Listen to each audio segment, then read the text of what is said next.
My husband left me in the delivery room during active labor because his ex-girlfriend called crying that she was having a breakdown and needed him more than I did.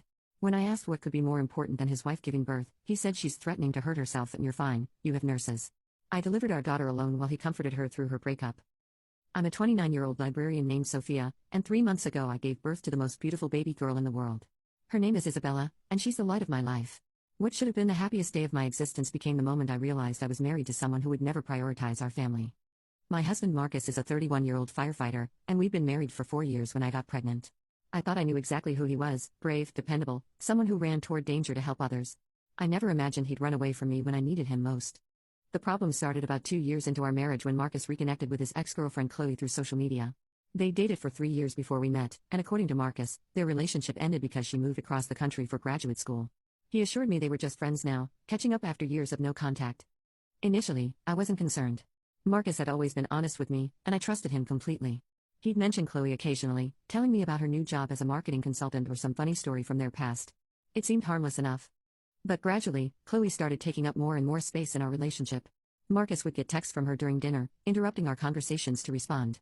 She'd call him late at night when she was having trouble sleeping, and he'd talk to her for hours about her work stress or dating problems. She's going through a really hard time, Marcus would explain when I expressed concern. She doesn't have many friends in her new city, and her family isn't very supportive. I'm one of the few people she can talk to. When I got pregnant 18 months ago, I thought Marcus would naturally start prioritizing our growing family. Instead, his relationship with Chloe seemed to intensify. She'd moved back to our city 6 months earlier, ostensibly for a better job opportunity, and suddenly she needed Marcus's help with everything: moving boxes, fixing her car, dealing with difficult neighbors. She's like a sister to me, Marcus would say when I questioned why he was spending entire Saturday afternoons helping her with various projects. I'd do the same thing for anyone who needed help. But Marcus wouldn't drop everything to help his actual sister when she needed assistance moving, so that explanation didn't hold water. I started to feel like I was competing with Chloe for my own husband's attention. The situation escalated during my 3rd trimester. Chloe started having what she called panic attacks that seemed to conveniently occur whenever Marcus and I had important plans. We'd be heading out for my baby shower, and suddenly Marcus's phone would ring. Chloe would be crying, saying she couldn't breathe and needed someone to calm her down. "I'll just talk to her for a few minutes," Marcus would say, stepping outside to take the call. Those few minutes always turned into an hour or more, leaving me to explain to friends and family why my husband was missing from my own baby shower. When I confronted Marcus about this pattern, he became defensive. What kind of person would I be if I ignored someone who was having a medical emergency? You wouldn't want me to let her suffer alone, would you? I pointed out that if Chloe was having genuine panic attacks, she should see a doctor or therapist, not call someone else's husband for support. Marcus said she was working on finding professional help, but in the meantime, she needed friends to get through this difficult period. 2 weeks before my due date, Chloe's emergencies became even more frequent and dramatic. She'd call Marcus at 2 a.m. because she heard a strange noise and was scared someone was breaking into her apartment. She'd show up at his firehouse during his shift, crying about some work crisis that required his immediate advice. Marcus's captain actually pulled him aside and told him that personal calls during work hours needed to stop. When Marcus told me about this conversation, he seemed more frustrated with his captain than embarrassed about the situation. "Dave doesn't understand how serious Chloe's mental health issues are," Marcus said. "She's been having suicidal thoughts, and I might be the only thing keeping her alive right now." That should have been my wake-up call, but I was so focused on preparing for the baby that I didn't want to create more drama. I told Marcus that if Chloe was truly suicidal, we needed to help her get professional help immediately. I even offered to research therapists and psychiatrists in our area. Marcus said he'd handle it, but nothing changed. If anything, Chloe's demands on his time and attention increased as my due date approached. On Tuesday morning, March 15th, I woke up with contractions. They were mild at first, so I timed them while making breakfast and getting ready for what I thought would be a normal day. By noon, the contractions were getting stronger and more regular. I called Marcus at the fire station. "I think this might be it," I told him. "The contractions are about 7 minutes apart." "Are you sure it's not false labor?" he asked. "Maybe you should wait a little longer before we go to the hospital." I'd been reading every pregnancy book I could find, and everything indicated that I should head to the hospital when contractions were 5 to 7 minutes apart. But Marcus seemed reluctant to leave work, so I agreed to wait another hour. By 2 p.m., the contractions were intense enough that I couldn't talk through them. I called Marcus again, and this time I was more insistent. "I need to go to the hospital now. Can you meet me there?" "Of course," he said. "I'll leave as soon as I can get someone to cover the rest of my shift." I drove myself to the hospital, which in retrospect was probably dangerous, but I was focused on getting there safely. Marcus arrived about an hour later, just as the nurses were getting me settled into a delivery room. "How are you feeling?" he asked, kissing my forehead. "Scared and excited," I admitted. "I can't believe we're finally going to meet our baby." For the next few hours, Marcus was exactly the partner I needed. He held my hand through contractions, helped me practice the breathing techniques we'd learned in childbirth class, and kept me distracted with funny stories between the waves of pain. But around 8 p.m., everything changed. Marcus's phone started buzzing with text messages. At first, he ignored them, but they kept coming. Finally, he glanced at the screen and his expression grew serious. "I need to step out for a minute," he said. "Now?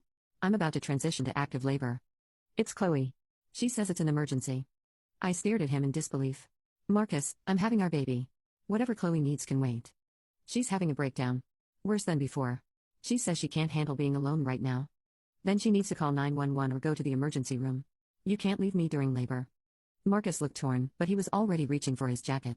"I'll just talk to her for a few minutes and make sure she's okay. You have nurses here. You're not alone." Before I could respond, he was gone.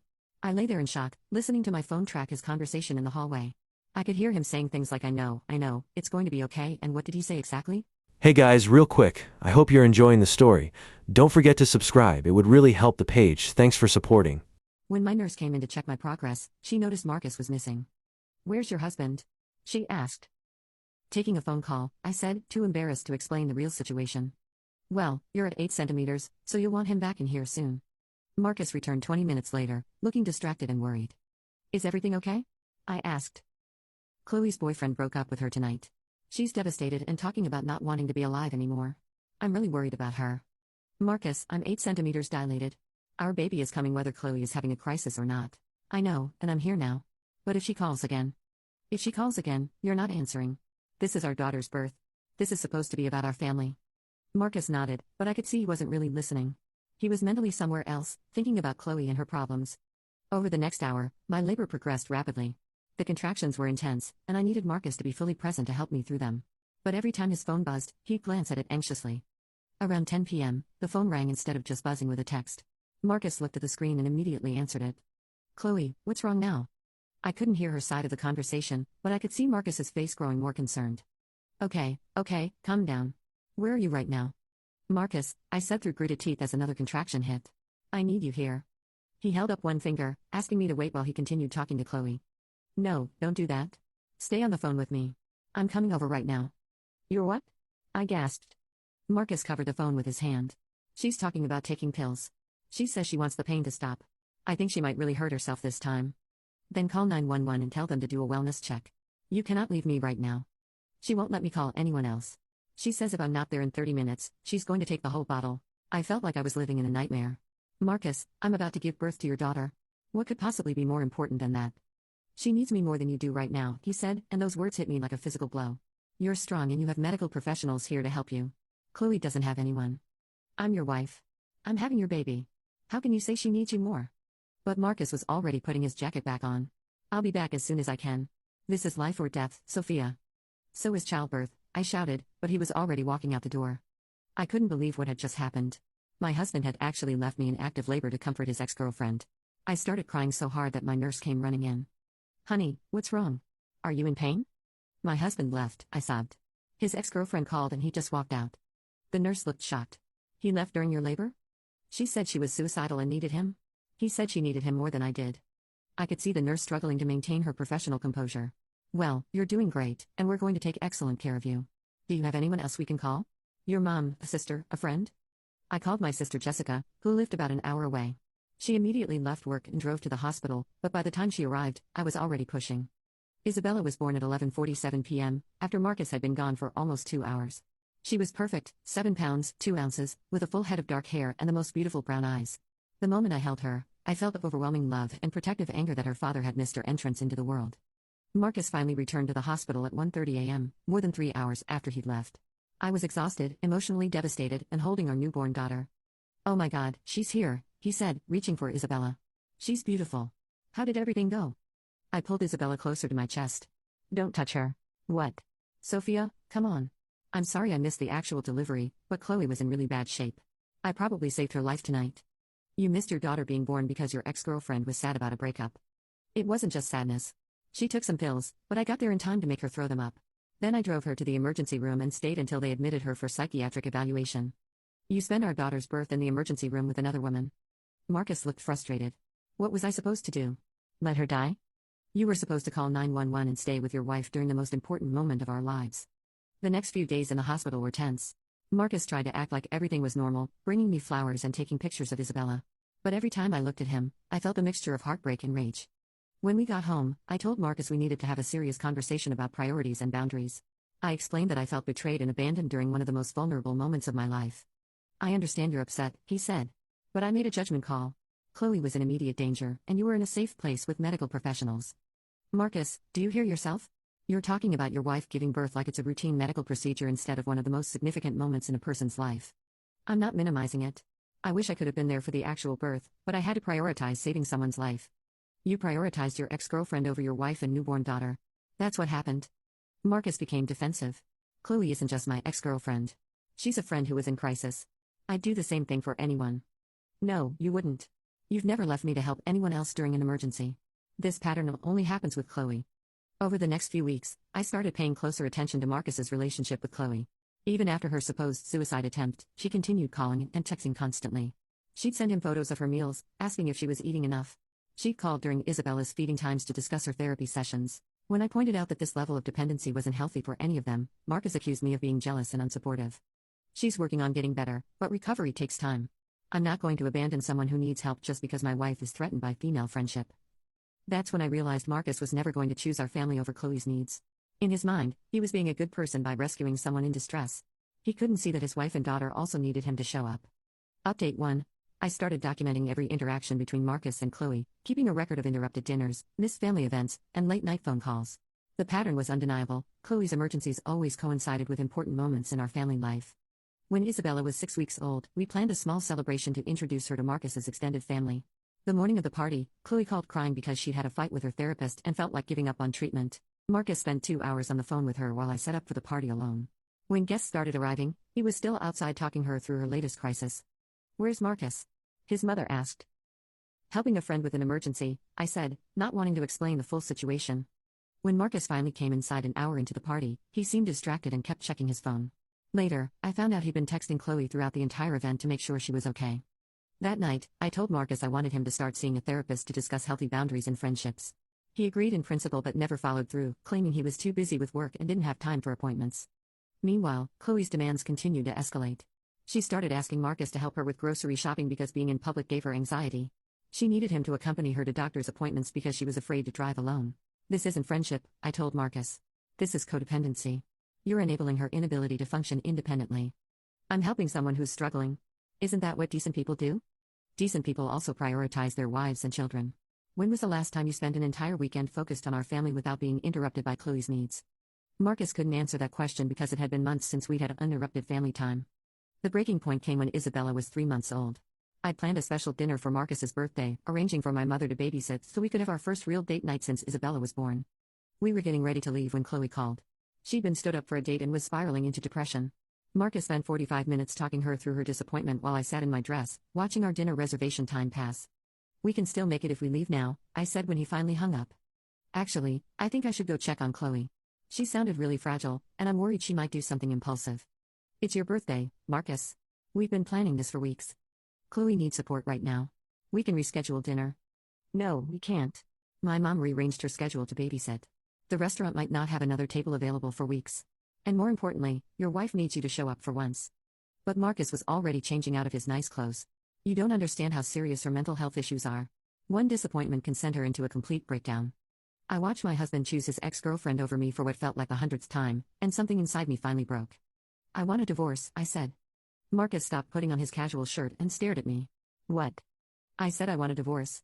I'm tired of being married to someone who treats me like I'm less important than his ex-girlfriend's emotions. "You're being ridiculous. It's one dinner." "It's not one dinner, Marcus. It's every dinner, every celebration, every moment that matters. You left me during childbirth for this woman. You've missed Isabella's first smiles, her first attempts at rolling over, her first everything because you're constantly managing Chloe's feelings. I haven't missed anything important. You missed your daughter's birth." Marcus looked genuinely confused, as if he still didn't understand why that was a problem. "But she's here now, and she's healthy. Everything worked out fine." That's when I knew our marriage was over. Marcus couldn't see that some moments can't be recreated or made up for later. He prioritized someone else's emotional needs over witnessing his daughter's first breath, and he didn't even seem to regret it. Update 2. I filed for divorce 2 weeks later.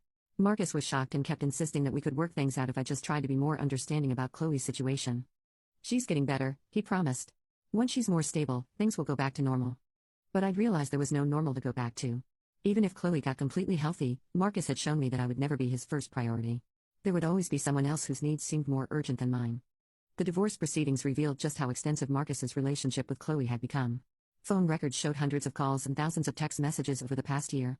He'd used our joint credit card to pay for her therapy sessions, her grocery bills, and even her rent when she claimed she couldn't afford it. I was just helping a friend, Marcus insisted when confronted with the financial evidence. You were financially supporting another woman while your wife was raising your infant daughter, my lawyer pointed out. Marcus's family was horrified when they learned the full extent of the situation. His mother called me crying, apologizing for her son's behavior and begging me to let her maintain a relationship with Isabella. I don't understand how we raised him to think this was acceptable, she said. Leaving you during labor to help his ex-girlfriend, I'm so ashamed. The final hearing was scheduled for last month. Marcus showed up with Chloe, who apparently needed his emotional support while he got divorced. The optics were so bad that even his own lawyer looked embarrassed. I was awarded primary custody of Isabella, with Marcus getting supervised visitation until he completes counseling about appropriate boundaries. The judge was particularly disturbed by Marcus's abandonment during labor and his continued prioritization of his ex-girlfriend over his family. This court has serious concerns about the father's judgment and ability to put his child's needs first, the judge stated when announcing the custody arrangement. Marcus seemed genuinely surprised by the outcome, as if he'd expected everyone to understand that he was just being a good friend. Even now, I don't think he fully grasps what he destroyed. Chloe moved to another state shortly after the divorce was finalized, claiming she needed a fresh start. Suddenly, all her mental health crises resolved themselves, and she was able to function independently. Funny how that worked out. Isabella and I are thriving now. She's 8 months old, crawling everywhere, and has the most infectious laugh. I'm sad that her father chose not to be present for the important moments in her life, but I'm grateful that I learned who he really was before wasting more years hoping he'd change. Sometimes people show you their true priorities through their actions, and when they do, you should believe them. Marcus showed me that his ex-girlfriend's emotional needs would always come before his family's most important moments. I'm just glad I didn't spend the rest of my life competing for my own husband's attention.